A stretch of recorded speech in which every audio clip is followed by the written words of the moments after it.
இப்போதைய சீஃப் மினிஸ்டரான ரேவந்த் ரெட்டி அவருடைய ஃபோனே ஒட்டு கேட்கப்பட்டிருக்கிறது. நிறைய பொலிட்டிக்கல் லீடர்ஸ், பிஸ்னஸ் பீப்புள், இந்த மாதிரி நிறைய பேருடைய ஃபோனை ஒட்டு கேட்டிருக்காங்க உயர் போலீஸ் அதிகாரிகள். அவர் பார்த்தீங்கன்னா அரெஸ்ட் பண்ணலான்னு இருக்கும்போது அவர் இந்த நியூஸ் தெரிஞ்ச உடனே யூஎஸ்க்கு எஸ்கேப் ஆயிட்டாரு. ஸோ இப்போ லுக் அவுட் நோட்டீஸ் கொடுத்துட்டாங்க. என்னதான் விஷயம்? ஃபர்ஸ்ட் ஆஃப் ஆல், ஒருத்தருடைய தொலைபேசியை ஒட்டு கேட்கலாமா? So Bharatiya Janata party leaders, Congress leaders, so இவங்க நிறைய பேருடைய ஃபோனை ஒட்டு கேட்டிருக்காங்க. அவர் ஃபோன் பேசுனா தானே ஒட்டு கேட்க முடியும். டே டு டே என்ன பண்ணிக்கிட்டு இருக்காரு, ஒவ்வொரு நிமிஷம் என்ன பேசிக்கிட்டு இருக்காரு, யாரோட பேசுறாரு அப்படின்றதுக்காக இஸ்ரேல்ல இருந்து ஒரு எக்யூப்மெண்ட்டை இம்போர்ட் பண்ணியிருக்காங்க. டெலிகிராஃப் ஆக்ட் அப்படின்னு ஒன்று இருக்கு. அதில் ஒரு ப்ரொவிஷன் கொடுத்துருக்காங்க. ஒட்டு கேட்கலாம். எப்போ?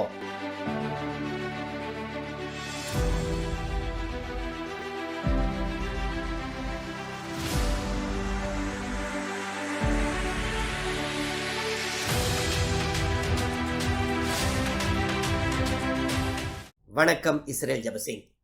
தெலங்கானாவில் கோடை வெப்பம் பயங்கரமாக இருக்க போது 45 டிகிரி செல்சியஸை எப்போனாலும் தொடலாம் அப்படின்னு ஐஎம்டி, இந்தியன் மீட்டியராலஜிக்கல் டிபார்ட்மெண்ட் அலர்ட் கொடுத்துருக்காங்க, ஆரஞ்சு அலர்ட். ஆனால் அதை விட இன்னொரு விஷயம் பயங்கரமாக அனல் பறந்துக்கிட்டு இருக்கு தெலங்கானாவில். அது என்னன்னா, இப்போதைய சீஃப் மினிஸ்டரான ரேவந்த் ரெட்டி அவருடைய ஃபோனே ஒட்டு கேட்கப்பட்டிருக்கிறது. நிறைய பொலிட்டிக்கல் லீடர்ஸ், பிஸ்னஸ் பீப்புள், இந்த மாதிரி நிறைய பேருடைய ஃபோனை ஒட்டு கேட்டிருக்காங்க உயர் போலீஸ் அதிகாரிகள். இதுவரை 3 போலீஸ் ஆஃபீஸரை அரெஸ்ட் பண்ணியாச்சு. இதுக்கெல்லாம் ஆர்டர் கொடுத்த பிரபாகர் ராவ்ன்ற அவர் சீனியர் ஐபிஎஸ் ஆஃபீஸரு, இன்டெலிஜென்ஸ் சீஃபாக இருந்தவர். ஸோ அவர் பார்த்தீங்கன்னா அரெஸ்ட் பண்ணலான்னு இருக்கும்போது அவர் இந்த நியூஸ் தெரிஞ்ச உடனே யூஎஸ்க்கு எஸ்கேப் ஆயிட்டாரு. ஸோ இப்போ லுக் அவுட் நோட்டீஸ் கொடுத்துட்டாங்க. என்னதான் விஷயம்? ஃபர்ஸ்ட் ஆஃப் ஆல், ஒருத்தருடைய தொலைபேசியை ஒட்டு கேட்கலாமா?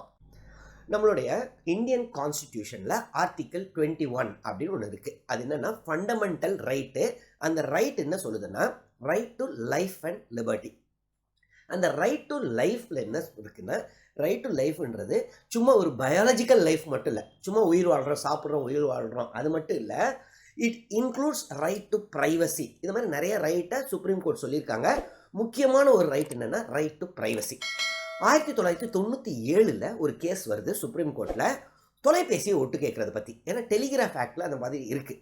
ஸோ அதற்கு என்ன சொல்கிறாங்கன்னா, ஒருத்தர் வந்துட்டு அவருடைய வீட்டில் இருந்து ஃபோன் பண்ணுறாரோ இல்லை ஆஃபீஸ்லேருந்து ஃபோன் பண்ணுறாரோ, அவருடைய ஃபோன் வந்துட்டு ரைட் டு ப்ரைவசியில் வரும்.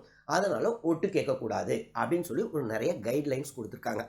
2008 ஆந்திர பிரதேஷோடைய ஹைகோர்ட் வந்துட்டு இன்னொரு தீர்ப்பு. ஒரு கணவர் வந்துட்டு தன்னுடைய மனைவி மேலே சந்தேகப்பட்டு அவங்களுடைய தொலைபேசியை ஒட்டு கேட்டிருக்காரு. அதற்கப்புறம் இது கேஸ் போகுது. அப்போ என்ன சொல்லியிருக்காங்கன்னா, இல்லை அந்த மனைவிக்கு வந்து ரைட் டு ப்ரைவசி இருக்குது அப்படின்னு. ஸோ தொலைபேசியை ஒட்டு கேட்பது இல்லீகல். அது என்ன வயலேட்ஸ் எது? Fundamental right. ஆனால் அப்போ ஒட்டு கேட்கலாமா? ஒரு சில சூழலில். என்ன சூழல்னு நான் சொல்கிறதுக்கு முன்னாடி ஏன் இந்த விஷயம் வந்திருக்குன்னு பார்க்கலாம். இப்போ பார்த்தீங்கன்னா, சில நாட்களுக்கு முன்னாடி வரைக்கும் தெலங்கானாவை ஆட்சி செய்தது யாருன்னா சந்திரசேகர் ராவ் அவர்களுடைய ஆட்சி. பிஆர்எஸ், பாரத் ராஷ்ட்ரிய சமிதி. அவங்க தான் முன்னாடி தெலங்கானா ராஷ்ட்ர சமிதியாக இருந்தாங்க, இப்போ பாரத் ராஷ்ட்ர சமிதி. அவங்க ஆட்சி காலத்தில் என்ன பண்ணியிருக்காங்கன்னா, நிறைய பேருடைய ஃபோனை ஒட்டு கேட்டிருக்காங்க. நூற்றுக்கணக்கானவருடைய ஃபோன் ஒட்டு கேட்கப்பட்டிருக்கிறது. அப்போசிஷன் லீடர்ஸ், குறிப்பாக பாரதிய ஜனதா பார்ட்டி வந்து அங்கே opposition. So Bharatiya Janata party leaders, Congress leaders, so இவங்க நிறைய பேருடைய ஃபோனை ஒட்டு கேட்டிருக்காங்க. அதுக்கப்புறம் ஒரு கட்டத்தில் ரேவந்த் ரெட்டி, இவர் தான் காங்கிரஸ் கேண்டிடேட்டு, இவர் தான் சீஃப் மினிஸ்டர் ஆக போகிறாருன்னொடனே அவருடைய ஃபோனு, அவருடைய சொந்தக்காரங்க, அவர் கூட இருக்கிறவங்க, இந்த மாதிரிலாம் ஃபோனை ஒட்டு கேட்டிருக்காங்க. ஒரு கட்டத்தில் என்ன யோசிச்சாங்களான்னா, இது அவர் ஃபோன் பேசுனா தானே ஒட்டு கேட்க முடியும். டே டு டே என்ன பண்ணிக்கிட்டு இருக்காரு, ஒவ்வொரு நிமிஷம் என்ன பேசிக்கிட்டு இருக்காரு, யாரோட பேசுகிறாரு அப்படின்றதுக்காக இஸ்ரேல்லேருந்து ஒரு எக்யூப்மெண்ட்டை இம்போர்ட் பண்ணியிருக்காங்க. சாதாரணமாக இந்த மாதிரி இம்போர்ட் பண்ணணும்னா கவர்மெண்ட் ஆஃப் இந்தியாவுடைய பர்மிஷன் இருக்கணுமா. இல்லீகலாக இவங்க இம்போர்ட் பண்ணி இந்த எக்யூப்மெண்ட்டை வச்சா ஒரு 500 மீட்டர் வரைக்கும் அந்த எக்யூப்மெண்ட்லேருந்து யாரெல்லாம் இருக்காங்க, என்ன பேசுகிறாங்களோ மொத்தமும் துல்லியமாக கேட்குமா. ஸோ ரேவந்த் ரெட்டி வீட்டிலேருந்து ஒரு 300 மீட்டரில் ஒரு சின்ன ஆஃபீஸ் மாதிரி வச்சு அங்கேருந்து ரேவந்த் ரெட்டி அவர் தான் இப்போ சீஃப் மினிஸ்டராக இருக்கார் தெலங்கானாக்கு. அப்போது இதெல்லாம் எப்போ நடந்திருக்கு? ஒரு 5-6 மாதம் முன்னாடி வரைக்கும் நடந்திருக்கு. அப்போ என்ன, அவருடைய ஃபோனையும் அவரோட ஃபோனில் அவருடைய வீட்டில் அவர் என்னென்ன பேசுகிறாரு, ஒவ்வொரு நிமிடம் என்ன பண்ணுறாருன்றதை ஒட்டு கேட்டுட்டு இருந்திருக்காங்க. இதற்கு எல்லாம் யார் டைரக்ஷன் கொடுத்துருக்காங்கன்னா, ஃபஸ்ட்டு பொலிட்டிக்கல் டைரக்ஷன் இருந்துச்சா, அதாவது சந்திரசேகர் ராவ் அவர்கள் அப்போ சீஃப் மினிஸ்டர் இருந்தார், அவர் கொடுத்தாரா இன்ன வரைக்கும் தெரியல. ஆனால் பிரபாகர் ராவ் அவர் தான் இந்த இன்டெலிஜென்ஸோடைய சீஃபாக இருந்தார், அவர் தான் நிறைய போலீஸ் ஆஃபீஸர்ஸ்க்கு இந்த மாதிரிலாம் டைரக்ஷன் கொடுத்தாரு அப்படின்னு சொல்கிறாங்க. இது இல்லாமல் நிறைய ஆப்போசிஷன் லீடர்ஸு, இன்னொன்று பார்த்தீங்கன்னா ஃபில்ம் ஆக்டர்ஸு, அப்புறம் இண்டஸ்ட்ரியலிஸ்ட்டு, நகை கடை வச்சுருப்பாங்களே அவங்களெல்லாம் எதுக்கு ஒட்டு கேட்டாங்க?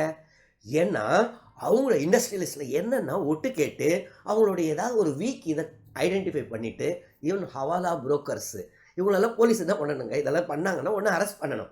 ஆனால் அவங்களெல்லாம் ஒட்டு கேட்டுட்டு அதற்கு அடுத்தது சரி பிளாக்மெயில் பண்ணி நீ வந்துட்டு இந்த பாரத் ராஷ்டிர சமிதி இருக்குல்ல அந்த கட்சிக்கு பணம் கொடு, அது இல்லாமல் இந்த போலீஸ் ஆஃபீஸர்ஸ்க்கும் பணம் கொடுங்க, இந்த மாதிரி எக்ஸ்டார்ஷன் ராக்கெட்டே நடத்தியிருக்காங்க பாரத் ராஷ்டிர சமிதி ஆட்சி. இப்போ பார்த்தீங்கன்னா இந்த கவர்மெண்ட்லேருந்து அனௌன்ஸ் பண்ணியிருக்காங்க, யாரெல்லாம் இந்த மாதிரி பாதிக்கப்பட்டிருக்கீங்களோ தயவுசெய்து கம்ப்ளைண்ட் பண்ணுங்க. அப்போது ஒரு சீனியர் பிஜேபி லீடர் அவர் வந்துட்டு உடனடியாக கம்ப்ளைண்ட் கொடுத்துருக்காரு, இந்த மாதிரி எனக்கும் நடந்துச்சுங்க, போலீஸ் ஆஃபீஸர்ஸே என்ன நான் ஆஃபீஸ் போயிட்டு இருக்கும்போது கிட்னாப் பண்ணிவிட்டு ஒரு இடத்துல போயிட்டு அப்போது இருந்த மினிஸ்டருக்கு ஒரு லேண்டை கொடுத்து ஃபோர்ஸ்ஃபுல்லாக கையெழுத்து போட வச்சாங்க, 50 லட்சம் பணம் வரை கொடுக்க வச்சாங்க.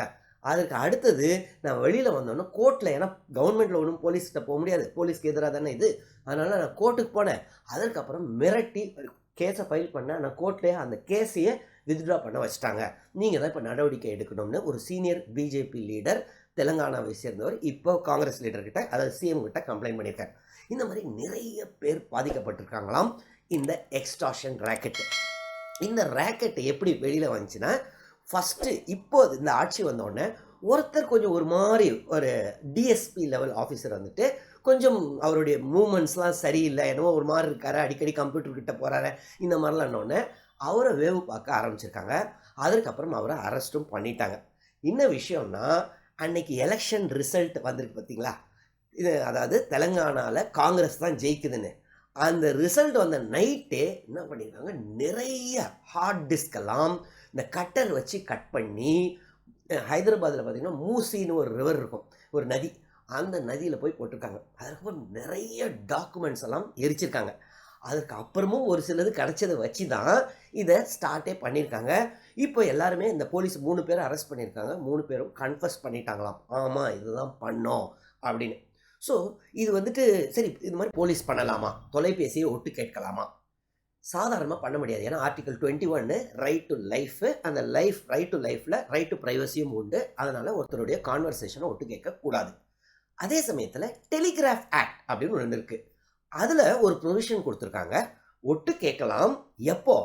நாட்டு பாதுகாப்புக்கு, அதாவது சாவரின்டி அண்ட் செக்யூரிட்டி ஆஃப் இந்தியாவுக்கு ஏதோ, அதாவது நாட்டில் இப்போ நம்ம நாட்டுக்கு எதிராக இல்லை இன்டர்நேஷ்னல் ரிலேஷன்ஸ்க்கு பாதகமாக பண்ணுறாங்க ஒரு சிலர், இல்லைனா பப்ளிக் சேஃப்டிக்கு ஒருத்தர் வந்து ஒரு குரூப் வந்துட்டு ஏதோ குண்டு வைக்க போகிறாங்க அப்படின்னு ஒரு சஸ்பிஷன் வந்துச்சுன்னா அவங்க தொலைபேசியை ஒட்டு கேட்டு அதை ப்ரிவெண்ட் பண்ணலாம். ஸோ இந்த மாதிரி எக்ஸ்ட்ராடினரி சிச்சுவேஷனில் அப்போவும் என்ன சொல்கிறாங்கன்னா, எல்லாராலையும் ஒட்டு கேட்க முடியாது. யூனியன் இப்போ கவர்மெண்ட் ஆஃப் இந்தியா லெவலில் யார் பண்ணலான்னா, union home secretary, government of இந்தியாவுடைய ஹோம் செக்ரட்டரி ரிட்டனாக கொடுக்கணும், இந்த மாதிரி ஒட்டு கேட்கலாம் இந்த காரணத்துக்காக அப்படின்ட்டு. அதையும் எத்தனை ஒரு 10 ஆர்கனைசேஷன் தான் பண்ண முடியும். உதாரணத்துக்கு சிபிஐ, இடி, நார்காட்டிக்ஸ் கண்ட்ரோல் பியூரோ, இந்த மாதிரி ஒரு 10 ஆர்கனைசேஷன் தான், அவங்க மட்டும்தான் ஒட்டு கேட்க முடியும். அதுவும் ஹோம் செக்ரட்டரி இன் ரைட்டிங் கொடுக்கணும். ஹோம் செக்ரட்டரி கரெக்டாக தான் கொடுத்துருக்காரான்றத ரிவ்யூ கமிட்டி இருக்குமா, அந்த கமிட்டிக்கு ஹெட் பண்ணுறது யாருன்னா கேபினட் செக்ரட்டரி. இதே மாதிரி ஸ்டேட் லெவல்லையும் ஒட்டு கேட்கலாம், ஏன்னா லா அண்ட் ஆர்டர்லாம் ஸ்டேட்டோடைய இதுதான், பவர் தான். ஸோ ஸ்டேட் லெவலில் யார் பண்ண முடியும்?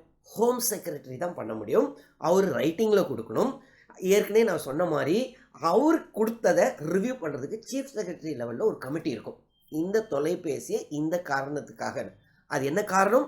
Public safety, national level, national interest இருக்கணுங்க. ஸோ இது இப்படி இருந்தால்தான் ஒட்டு கேட்க முடியும். அந்த ஒட்டு கேட்குறதுக்கும் ஒரு டைம் பீரியட் வச்சுருக்கணும். அந்த டைம் பீரியடுக்குள்ளே அந்த இஷ்யூ சாவரின்ட்டின்னு அவங்கள அரெஸ்ட் பண்ணி அதுக்கு மேலே அதை நிறுத்திடணும் அப்படின்னு தான் இருக்குது. ஸோ இந்த சூழலில் இப்படி பப்ளிக் சேஃப்டிக்காக பண்ண வேண்டியதை தெலுங்கானாவில் பர்சனல் இன்ட்ரெஸ்ட்டுக்காக, பொலிட்டிக்கல் இன்ட்ரெஸ்ட்டுக்காக, ஏற்கனவே நம்ம கொஞ்சம் நாளைக்கு முன்னாடி பெகசஸ் பற்றி ஒரு வீடியோ பண்ணியிருந்தோம். அதுவும் இஸ்ரேல் டெக்னாலஜி தான். இஸ்ரேல் எப்பயுமே இந்த மாதிரி டெக்னாலஜியை ஏன் இப்படி விற்கிறாங்கன்னு தெரியல. ஸோ பெகசஸும் இதே மாதிரி தான் நிறைய அப்போசிஷன் லீடர்ஸு, ஜேர்னலிஸ்ட்டு, இந்த டெலிகிராஃப் ஆக்ட் பிரகாரம் ஜேர்னலிஸ்ட் இதை பண்ணவே கூடாதான். ஏன்னா ஜேர்னலிஸ்ட் அவங்க எழுத தானே போகிறாங்க. ஸோ அதை பண்ணவே கூடாது. வெறும் 10 ஆர்கனைசேஷன் தான், ஸ்டேட் லெவல்லையும் ஹோம் செக்ரட்டரி ஏற்கனவே சொன்ன மாதிரி. ஸோ இதெல்லாம் இது பண்ணாமல் பப்ளிக் இன்ட்ரெஸ்ட்டுக்கு இல்லாமல் தங்களுடைய பொலிட்டிக்கல் இன்ட்ரெஸ்ட்டுக்காக இந்த மாதிரி தெலுங்கானாவில் அப்போதைய பிஆர்எஸ் சந்திரசேகர் ராவ் அவர்கள் பண்ணது. அவருடைய டைரக்ஷன்லேயும் அவர் தான் ஹெட்டு.